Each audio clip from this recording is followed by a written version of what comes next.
Tokyo Revengers, Air Gear, Tenjo Tenge. All of these things have one thing in common. They all have delinquents. Delinquents have been a staple in anime and manga since its creation, probably. And it's easily one of my favorite tropes. He ate my pencil! There's nothing better than two high schoolers with their whole lives ahead of them, literally beating the IQ out of each other. This kid could have been a doctor. Or a lawyer. Now he'll probably be a semi-successful YouTuber. As a kid, that was the coolest shit imaginable. Just running around with your boys, getting into trouble and fighting your way out with your own fists like a badass. But now, as a well-adjusted adult, when I see these poor kids hurting each other, all I can think of is, yeah, whoop his ass. So of course I obviously had to check out Windbreaker, the new anime that came out last year, and oh my god, that first episode was amazing. Just the first fight alone was insane. The kid switched from a 2D fighter to a 3D beat 'em up and then put on the VR headset and put this dude to sleep like he was in his no-no square. Hey, I am sick of you disrespecting my no-no square! And then this dude shows up and starts knocking heads like he's Kendrick Lamar. Damn! That kid about to get stomped out in front of his mama. I mean, what else is there to say other than it's peak? It's peak! Tim, I would really not be screaming that at the top of your lungs. And surprisingly, every other fight delivers on the hype this first impression generates. Every single fight has some sort of unique gimmick that perfectly plays into each character's personality, which is great because all of the characters are really likable. I don't think there's a single character I straight up hate in the show, which is saying something because I'm a hating prodigy. All the character moments, while cliche, are endearing enough to make me forget that. The opening cutscene of Sakura walking on the tightrope makes it clear that this show wants to be more than just about fighting. In it, we learn everything we need to about Sakura. He was bullied as a kid for having the coolest genetic deformity I've ever seen. At some point, he started fighting back and discovered that he was pretty good at it, and started seeking out stronger opponents. He believed that by beating everyone who made fun of him, he would be able to assert his own identity on the people who hurt him. That desire turned into an obsession which led him to challenge the strongest high school in the neighboring town. Both of these nuts. Little did he know that it wasn't a high school at all, it was a den for former delinquents turned into a would-be neighborhood watch. Which brings me to my first question. Where are your parents? Or a cop? Or a fucking teacher? Why does this town seem completely devoid of authority? It's almost as if anyone with even a shred of common sense past the age of 18 was whisked away to the place you go to when you graduate the kids next door. How did he even get a uniform? Did he buy one or did he just not ask any questions when it showed up at his doorstep? They don't even have a groundskeeper. There's grass growing on the walls. What's happening? Anyway, in this lawless, chaotic town, these kids apparently take it upon themselves to be the police despite not even graduating from imaginary high school. They don't even have classes. They just walk around the city doing odd jobs for grown adults who apparently hate union workers. Don't worry guys, you're getting paid in free food and exposure. Which is fine, I don't really care about their education. I just find it really funny that we spend a whole episode teaching Sakura how to remember names instead of explaining why 100-something 16-year-olds are allowed to roam a completely abandoned high school building unchecked.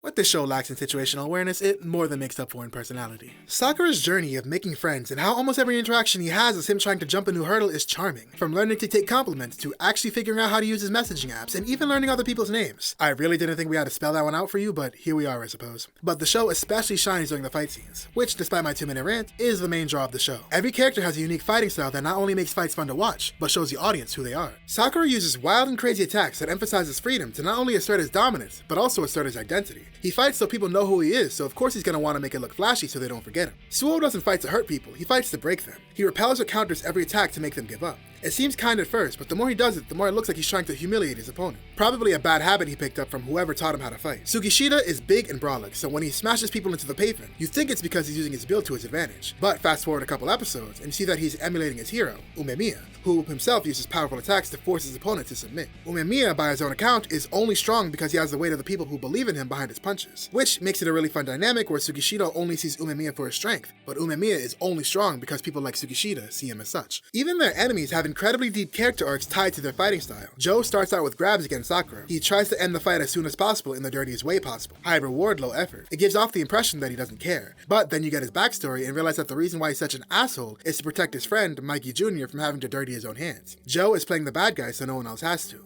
But as Sakura gets under his skin, he starts to regain his own freedom until all he wants to do is enjoy the fight in front of him. Choji is free but naive. He uses flashy acrobatic moves that are fast but weak because he doesn't care about anything other than winning. As long as his fists connect, he doesn't care about anything else because he knows that whoever he's fighting will go down eventually, which reflects a single-minded drive to only fight for his own amusement. And when his very sense of self is challenged by Umemiya, he loses his composure and starts lashing out in the most violent ways you can think of.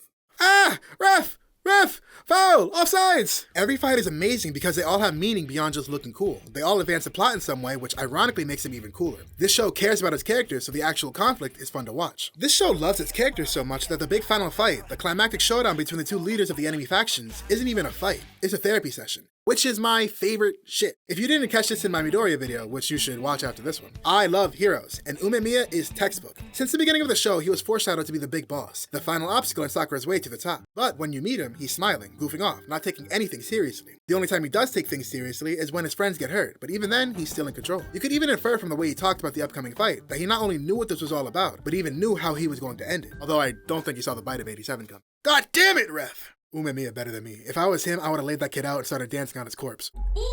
Umemiya is the ultimate obstacle for someone like Sakura because he is his true opposite. Someone who has something to protect versus someone who only fights for himself. No one knew it at the time, but when he was talking to Choji, he was also talking about Sakura. Neither of them have any weight behind their punches because they aren't fighting for anything.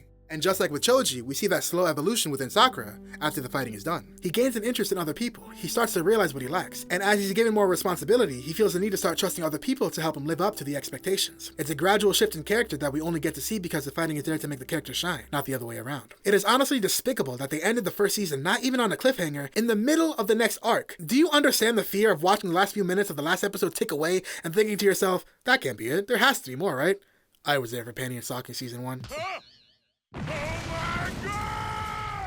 Let's just hope that when season 2 comes out, it doesn't end up like Blue Lock.